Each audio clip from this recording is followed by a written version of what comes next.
இந்த மாதிரி ரசம் வந்து நம்ம உடம்பு சரியில்லாமல் இருக்கும் போதெல்லாம் வந்து நம்மளுக்கு வாய் கசப்பு அதெல்லாம் இருக்கும். அதனால் வந்து அந்த மாதிரி டைமில் இந்த ரசத்தை வச்சு நல்லா சூடான சாதம் அதை வந்து பொல பொலன்னு இல்லாமல் கொஞ்சம் குழையிற மாதிரி வச்சு நல்லா கரைச்சி அதை வந்து குடிக்கும்போது ரொம்ப நல்லாயிருக்கும். தொண்டைக்கெல்லாம் சளி இருமலுக்கெல்லாம் கூட ரொம்ப நல்லது.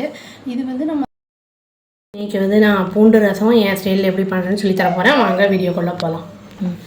நான் வந்து புளியை வந்து ஒரு எலுமிச்சை சைஸ் அளவுக்கு வந்து எடுத்து நல்லா வெந்நீரில் நல்லா ஒதுக்கி இது கொதிக்க வச்சுருக்கேன். நல்லா 2 தக்காளியை வந்து வேக வச்சு எடுத்துருக்கேங்க. நான் அது நாட்டு தக்காளி இல்லை, அது பெங்களூர் தக்காளி கல் மாதிரி இருக்கும். அதனால் அப்புறம் வந்து மஞ்சள் தூள் ஒரு 1/4 டீஸ்பூனு, அப்புறம் கல்லுப்பு தேவையான அளவு, 2 பச்சை மிளகா வாசனைக்கு, கடுகு சீரகம் 2 சேர்த்து 1 டீஸ்பூன் எடுத்திருக்கேன்.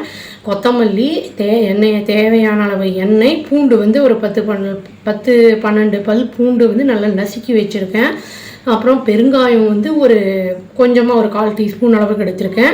அப்புறம் ரசப்பொடி எடுத்திருக்கேங்க. நான் யூஸ்வலாக வந்து சில பேர் வந்து என்னென்னா அப்பப்போ பண்ணிப்பாங்க, இந்த ஃப்ரெஷ்ஷாக பண்ணுவாங்க. நாங்கள் வந்து ரெகுலராகவே ரசம் வந்து பண்ணுறதுனால ரசப்பொடியே நான் பண்ணி வச்சுப்பேன். இது வந்து நான் போட்டிருக்கேன் வீடியோ, ஐகார்டில் கொடுக்குறேங்க. நான் இந்த ரசத்துக்கு பருப்பு வேக வச்ச தண்ணி வந்து வேணும்னா யூஸ் பண்ணிக்கலாம். இப்போ செவ்வாய் வெள்ளியில் வந்து நம்ம சாம்பார் செய்வோம் இல்லையா, அந்த டைமில் வந்து பருப்பு தண்ணி வந்து வேணும்னா போட்டுக்கலாம், இல்லைனா இப்படியே கூட செய்யலாம். நல்லா தான் இருக்கும் டேஸ்ட்டு. இப்படி எப்படி பண்ணுறதுன்னு பார்க்கலாங்க.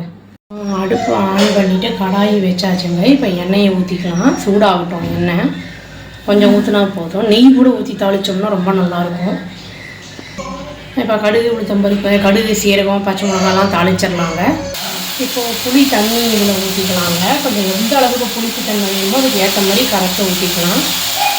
இது வந்து பெங்களூர் தக்காளி கல் மாதிரி இருக்கும், அவ்வளோ சீக்கிரத்தில் கரைக்கிறது கஷ்டமாக இருக்கும். அதனால் வந்து கொஞ்சம் வேக வச்சுட்டு நான் வந்து இதை கரைச்சிருக்கேங்க. இல்லை அப்படிக்காதவங்க நம்ம வந்து பச்சையாக அப்படியே வந்து நல்லா கையாலேயே நல்லா கரைச்சி எடுத்துகிட்டு அதை வந்து புளி தண்ணியில் போட்டுடலாம். இதில் இப்போ மஞ்சள் பொடி உப்பு போட்டு கொஞ்சம் கொதிக்க விடலாங்க. கொஞ்சம் கொதிக்கிட்டோம். பூண்டும் போட்டுடலாம். பூண்டு போட மறந்துட்டேன். இதை ராஸ்மெல் போகட்டும், கொஞ்சம் கொதித்து வரட்டும். வச்சுருக்கிற ரசப்பொடியை வந்து வேணுங்கிற அளவு போட்டுக்கலாம். இதில் ஸ்மெல் போகட்டும். இது போட்டு ஆஃப் பண்ணிடலாங்க. கொதித்து வந்துடுச்சு, ஆஃப் பண்ணிடலாம். அவ்வளோதான். ரசம் ரெடி ஆகிடுச்சு. இதுதான் நான் என்னோடய ஸ்டைலில் பண்ணுற ரசம். நம்மளுக்கு சப்போஸ் ரசப்பொடி இல்லை அப்படின்னா வந்து நார்மலாக வந்து அந்த பூண்டு இந்த மிளகு சீரகம் தட்டி போட்டு செய்வாங்கள்ல, அந்த மாதிரி செஞ்சுப்பேன் நான்.